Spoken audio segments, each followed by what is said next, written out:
Deus abençoe a sua vida nessa manhã, nessa tarde, nessa noite. Não sei qual horário que você vai assistir o nosso vídeo, mas que Deus abençoe. Nós vamos estar fazendo a recapitulação da lição de número 13, é o verdadeiro ajudador 1. E vamos estar falando sobre o Espírito Santo, que é uma pessoa maravilhosa, né? Eu espero que você venha absorver todas as coisas e ser abençoado pelo Senhor. Vamos orar? Pai, em nome de Jesus, nós queremos te louvar por essa oportunidade que temos, Senhor, de falar contigo, de estar junto com os teus filhos, compartilhando dessa lição tão maravilhosa para a nossa vida. Eu quero te pedir agora, Senhor, que o teu Espírito Santo visite cada lar, cada família, cada coração. Senhor, aquelas pessoas que se encontram, Senhor, de certa forma, preocupados, apreensivos, nervosos por alguma situação, Pai. Eu te peço em nome de Jesus que o Senhor venha entrar com providência, curando, restabelecendo a comunhão, Senhor, dando a solução financeira, a solução para os problemas, abrindo porta de emprego, fazendo o teu milagre, porque Tu és o nosso Deus, a nossa razão de viver. Tu és o nosso ajudador. E eu te peço, Pai, abençoa a vida dos teus filhos, renova as suas forças, em nome de Jesus. Amém. Quando nós falamos sobre o Espírito Santo, e a nossa lição vai falando sobre essa pessoa da Trindade, que é o Espírito Santo, a gente precisa ter consciência de que o Espírito Santo, ele é uma pessoa. O Espírito Santo, ele não é uma força ativa de Deus, ele não é uma influência, ele é uma pessoa. E como pessoa, ele tem a sua característica, ele tem a sua postura, ele tem os seus desejos, ele tem a sua vontade, e nós precisamos estar cientes disso, de que nós precisamos agradar ao Espírito Santo. Uma coisa interessante quando a gente lê na Bíblia, que o próprio Senhor Jesus fala no capítulo 14, 15 e 16 do Evangelho de João, ele vai falando que ele vai para o céu e que os seus discípulos não precisavam se turbar, se ficar amedrontados, ficar perturbados, porque ele enviaria um consolador. É interessante essa palavra, essa palavra consolador, que também significa paracleto, ele significa aquela pessoa que vai te acompanhar em todas as circunstâncias. É aquela pessoa que vai te ajudar em todos os seus momentos alegres, seus momentos difíceis. É aquela pessoa que vai te ajudar, é aquela pessoa que vai te defender. Tanto em processos legais, processos cíveis, aquela pessoa vai acompanhar e vai te defender. Essa palavra no latim, essa palavra paracleto no latim significa advogatus, ou seja, o advogado. Então, quando Jesus falou para os seus discípulos, enviarei um consolador, ele estava te falando assim, enviarei um advogado que vai ficar com vocês todos os dias, todos os momentos, todos os instantes. Você para pensar nisso. Não existe situação difícil que venhamos a passar, que estejamos sozinhos. Nós temos o paracleto, nós temos o consolador, nós temos o advogado fiel. E o Senhor Jesus deu essa esperança para a gente. Aliás, ele mandou essa palavra para os seus discípulos e disse, ficará convosco todos os dias. Interessante que o Senhor Jesus ainda fala assim, ele vos fará lembrar de todas as coisas que vos tenho dito. E é interessante, às vezes nós nos colocamos em situações difíceis e às vezes nós ficamos um pouco desesperados, às vezes nós ficamos um pouco ansiosos pelas coisas que estão por vir. Isso é normal, isso é natural, isso faz parte do ser humano. Nós somos pessoas que queremos ver soluções rápidas. E quando nós não estamos vendo alguma coisa, nós tememos porque nós não enxergamos e a gente costuma ser um pouco Tomé, né? Se nós não estivermos vendo, nós não cremos. Mas isso é uma coisa humana. Nós precisamos ser espirituais. A Bíblia diz que aqueles que são nascidos de Deus, eles são espirituais. E a gente precisa nascer e ser espiritual, porque o Espírito Santo, ele está conosco todos os dias e ele nos ajuda a entender qual é a vontade de Deus. Ele nos ajuda a entender qual é os mistérios de Deus, porque a Bíblia diz que só ele penetra no íntimo de Deus e ele pode revelar para nós a sua vontade. Então pare para pensar nisso. Nós não estamos sozinhos. Eu estou vivendo uma situação difícil, né? A minha família me abandonou, o meu marido, a minha mulher, os meus amigos, eu fui desempregado, fiquei desempregado, doente e estou largado na amargura da vida. Paracleto, o advogado, o Espírito Santo está conosco. Ele é o próprio Deus. E se Ele está conosco, a gente precisa crer de que não estamos só, de que não acabou, de que há uma esperança. Se não for nessa vida, será na vindoura. Mas há uma esperança, porque nós fomos chamados por Deus para sermos seus filhos. Louvado seja o nome do Senhor por isso. Nós vimos também na lição que foi ministrada pelo irmão Ebenezer que ao longo dos anos Deus foi se revelando de forma progressiva ao homem. Por que de forma progressiva? Eu acredito que a nossa mente e a nossa capacidade, ela não é capaz de entender o tanto que é a pessoa de Deus. Então a gente vai entendendo progressivamente.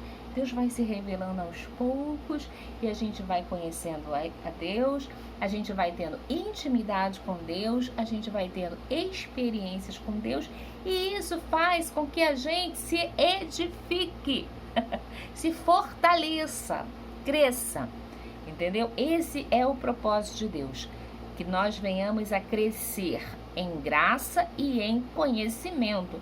Então, um bebê recém-nascido, você não pode chegar para o bebê recém-nascido e ensinar várias coisas para ele, matemática, ciência, física, biologia, nem a língua ele sabe. Então, o bebê, ele vai começar a aprender aos poucos a falar, a comer, a engatinhar, a andar, depois a correr, depois ele progressivamente, até que ele se forme um homem ou uma mulher capaz de se sustentar sozinho, de gerar outra família e assim sucessivamente. Na vida espiritual também acontece isso, a gente precisa viver uma vida gradativamente, ou seja, progressivamente. O meu conhecimento de Deus, ele tem que vir progressivamente, para que eu possa absorver o maior do conhecimento, ou o máximo do conhecimento, e aí eu me edificar na presença do Senhor. Então, olha só, interessante. Assim como a Bíblia vai apresentando o Espírito Santo de forma progressiva, nós também vamos aprendendo sobre ele de forma progressiva. Agora, existem atributos dados ao Espírito Santo na Bíblia que só são dados para a pessoa de Deus. Por exemplo, o Espírito Santo, ele é Deus, ele é eterno. Só quem é eterno é Deus. Ele é eterno. Ele não tem começo, meio e fim. Ele é eterno. O Espírito Santo também, até a Bíblia diz isso em Gênesis capítulo 1, verso 2, e a terra estava sem forma e vazia, e havia trevas sobre a face do abismo, e o Espírito de Deus se movia sobre a face das águas.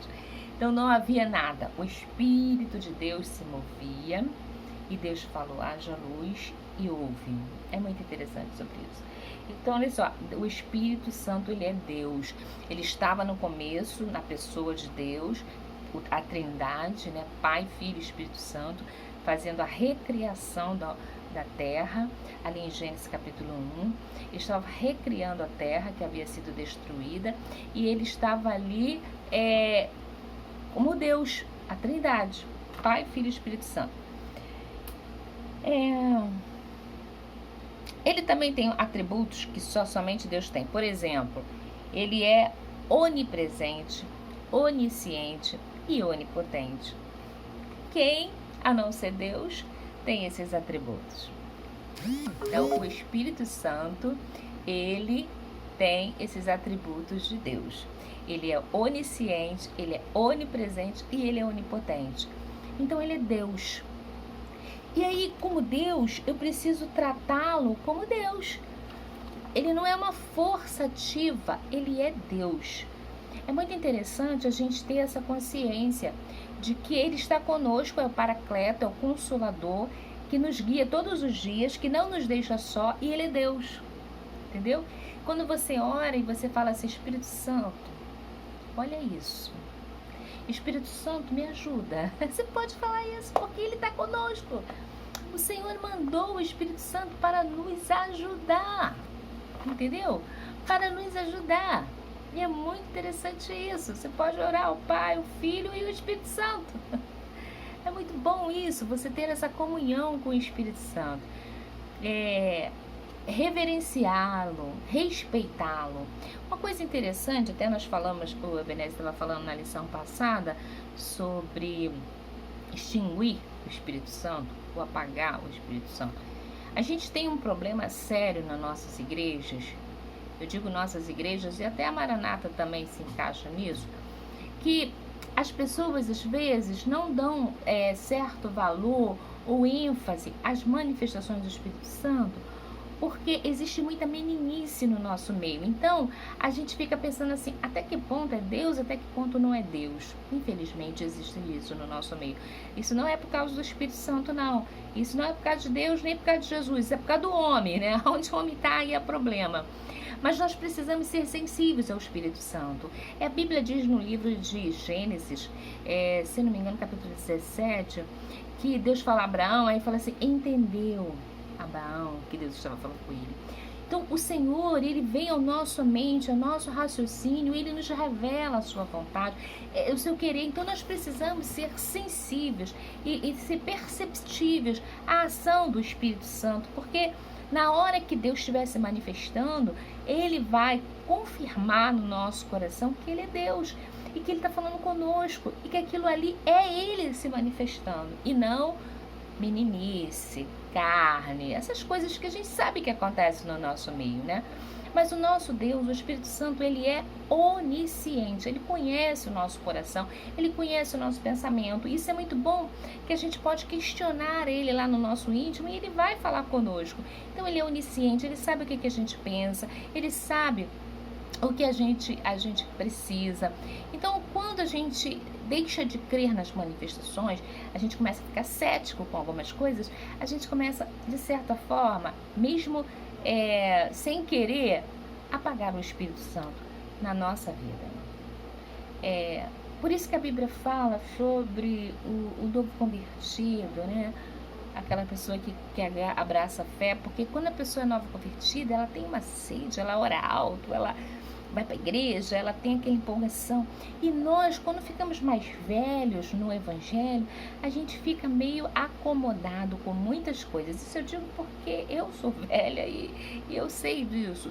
Mas a gente tem que lutar contra isso. Por isso que tem aquele louvor que eu gosto muito, que quero voltar ao início de tudo, encontrar-me contigo, Senhor, porque quando a gente volta com aquela experiência de novo convertido, porém, agora, com o conhecimento da palavra, a gente fica muito mais perceptível às coisas de Deus. Então, olha só, o Espírito Santo, ele é onipresente, ele é onisciente e ele é onipotente. Perdão. Então, esses são atributos que só Deus tem. E o Espírito Santo, ele é Deus. E ele tem esses atributos. Agora, mentir ao Espírito Santo é a mesma coisa que mentir a Deus? Claro que é a mesma coisa que mentir a Deus. Mentir ao Espírito Santo é mentir a Deus, porque eles são a mesma pessoa. Então, olha só, eu preciso entender sobre isso. A gente não tem nem como mentir para Deus, nem como mentir para Jesus, nem como mentir para o Espírito Santo, porque eles são oniscientes, onipresentes, onipotentes, eles estão em todo lugar, como é que eu vou mentir? Então, tem na Bíblia aquela passagem de Ananias e Safira, que mentiram sobre o valor da casa vendida. O interessante ali, a gente saber o seguinte, o que pecou para Ananias e Safira foi a questão deles terem, eles dois, tramado uma situação de mentira. Por quê? Se eles vendessem a casa por X e colocassem a propósito no seu coração de dar tanto, eles não teriam pecado. Entendeu? Porque agora eles disseram que vendeu por uma quantia menor, tendo que vender por uma quantia maior e confirmar. Vendi por tanto. Entendeu? Esse é o problema. Você mentir, você enganar. Não é questão de você ter dado menos ou dado mais, mas é questão de você ter enganado. Então nós precisamos ser verdadeiros. Eu vendi a minha propriedade por 100 mil reais. Mas eu fiz um propósito de dar à igreja, porque lá eles vendiam as propriedades para ajudar as pessoas que estavam carentes, eu vou doar 80 mil e vou ficar com 20 para eu me manter com a minha família. É sua propriedade. Deus não estava, não estava exigindo que você desse 100%. Mas o problema é a mentira, o problema era o engano. Deus condena engano, Deus condena mentira. E a gente precisa ser verdadeiro, porque o Espírito Santo é o Paracleto, é aquele que está conosco todos os dias, e ele sabe todas as coisas. Então, mentir para o Espírito Santo é pecado também. Aí nós vimos também o irmão Ebenezer estava falando sobre isso, que no Antigo Testamento a manifestação do Espírito Santo era diferente do Novo Testamento. Então no Antigo Testamento o Espírito Santo ele não habitava no homem como ele habita agora no Novo Testamento. Na Antiga Aliança, na Velha Aliança, o Espírito Santo ele se apossava, ou ele entrava no homem para determinada obra, ou seja, para algo específico. Então a Bíblia fala que ele se apossou de alguns reis para o reinar, sobre alguns profetas. Então ele vinha sobre aquelas pessoas, ele se apossava. Algumas pessoas, a Bíblia diz que eram cheios do Espírito Santo, chegaram a ser cheios do Espírito Santo, como é o caso de Moisés, no verso de número 17 do livro de Números, capítulo 11. Então fala que Moisés era cheio do Espírito Santo, diz assim: então eu descerei ali, falarei contigo e tirarei do Espírito que está sobre ti e porei sobre eles, e contigo levarão a carga do povo, para que tu não o leves sozinho. Então Deus manda Moisés separar 70 homens para ajudar a ele a conduzir o povo pelo deserto. Então ele estava cheio do Espírito Santo, o Senhor ia dividir o Espírito sobre aqueles homens. Então olha só, Deus tinha essa necessidade. Por que o Espírito Santo não tinha a atuação na Antiga Aliança como ele tem agora? Por quê? O homem estava em pecado, o homem estava distanciado de Deus, o homem estava sentenciado a morrer. A Bíblia diz lá em Gênesis: se comer do fruto, morrerás. Adão comeu, a morte entrou. O homem estava sentenciado, estava condenado à morte. O Espírito é santo, ele não podia habitar no homem que estava condenado à morte, pecador. Tinha que acontecer o advento do nascimento virginal de Cristo, tinha que acontecer o sacrifício vicário do Senhor, ele tinha que derramar o seu sangue, porque a Bíblia diz na Antiga Aliança que sem derramamento de sangue não há remissão de pecados. Então esse acontecimento tinha que vir, e para poder que o homem ter uma oportunidade de salvação. A partir do momento que Jesus vem, morre na cruz, derrama seu sangue, ressuscita ao terceiro dia, é assunto aos céus, agora é descido sobre o homem a manifestação do Espírito Santo, porque agora já estava liberado para ele operar, porque agora a atuação era dele, de vir ao mundo e convencer o homem do seu pecado, da justiça e do juízo. Agora seria a manifestação ou a dispensação do Espírito Santo. Então agora seria a vez dele operar. Por quê? Porque Jesus já havia morrido. Mas na Antiga Aliança, sem que houvesse esse sacrifício acontecido, ele vinha sobre determinadas pessoas para alguma obra específica, ou seja, ou profética ou monárquica, ele vinha para que isso acontecesse. Então, sempre com uma obra específica. A palavra paracletos, como eu já falei, chamados para o lado, né? Aquele que vem para auxiliar é o advogado, o defensor, aquele que caminha junto contigo. Então essa é a obra específica do Espírito Santo. Eu espero que você possa guardar essas palavras no seu coração. Já temos 20 minutos. Eu preciso dar a bola para o irmão Teixeira, mas que você guarde essa palavra no seu coração e você seja sensível à manifestação do Espírito Santo na sua vida. Que Deus te abençoe, em nome de Jesus. Amém.